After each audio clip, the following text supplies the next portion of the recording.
RTL Matin. Z comme Zemmour. Bonjour Éric Zemmour. Bonjour. Alors le vaccin contre la grippe saisonnière revient sur le devant de la scène, c'est normal, comme chaque année. Les autorités sanitaires ont d'ailleurs présenté la traditionnelle campagne de vaccination hier, avec un défi supplémentaire quand même cette année, surmonter le fiasco de la campagne de l'an dernier contre le virus H1N1. En fait d'ailleurs, comme ce virus H1N1 circule toujours, la souche a été incluse dans le vaccin saisonnier, mais on va dire en toute discrétion. Oui, cette année, les dieux sont cléments. Aucune catastrophe nouvelle ne nous menace. Pas la plus petite épidémie qui se transforme aussitôt en pandémie menaçante, ni même le plus petit virus qui, ayant fréquenté assidûment le dinosaure, aurait muté et nous tomberait dessus après avoir contaminé le rhinocéros et l'orang-outan. Non, cette année, Roselyne Bachelot ne commandera aucun vaccin nouveau. Quelques doses contre la grippe classique, mais seulement si on insiste. Elle ne poussera pas à la consommation. Elle ne viendra pas à la télévision, ne réquisitionnera aucun gymnase. À chaque fois qu'elle a envie de prononcer le mot précaution, un de ses conseillers lui fait désormais les gros yeux.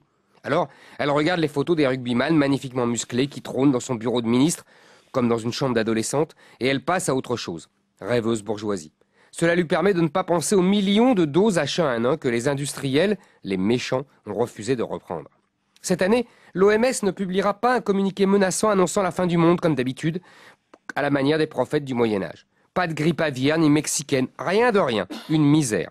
Dans un silence médiatique gêné, l'OMS a fait il y a quelques mois son mea culpa et reconnu que les liens fort étroits que beaucoup de ses membres de son comité d'experts avaient entretenus avec les grandes compagnies de l'industrie pharmaceutique avaient peut-être influencé leurs analyses et leurs recommandations. C'est vrai que si le virus est toujours là, les experts, eux, ont disparu. Ah oui, cette année, les experts ont décidé de faire relâche, de se faire oublier, de se refaire une crédibilité, respectabilité. Ils ont senti d'instinct que le H1N1 avait été le coup de trop. Celui qui fait basculer des millions de consommateurs naïfs dans le monde de l'incrédulité, au mieux railleuse, au pire vindicative. Les industriels du vaccin qui les emploient, ou les soudoient, ne les relancent pas. Il faut dire que les profits tirés de la dernière campagne mondiale de vaccination contre le H1N1 ont été tellement énormes, avec des différences notables de rentabilité selon le degré de crédulité et de pusillanimité des dirigeants nationaux. Rendement très faible en Pologne, où les dirigeants ne sont pas tombés dans le panneau. Rentabilité magnifique en France, où le syndrome du petit polo Lacoste noir du professeur Mattei, venant pendant l'été 2003 au journal de 20 heures, rassurer la France entière sur l'état de ces vieux qui mourraient par milliers de la canicule, a terrorisé pour les siècles à venir des générations de ministres de la Santé. Non, rien de rien à se mettre sous la dent cette année. Nous continuerons à mourir de la grippe classique, et du cancer, et du diabète, toutes nos maladies qui ne nous lâchent pas.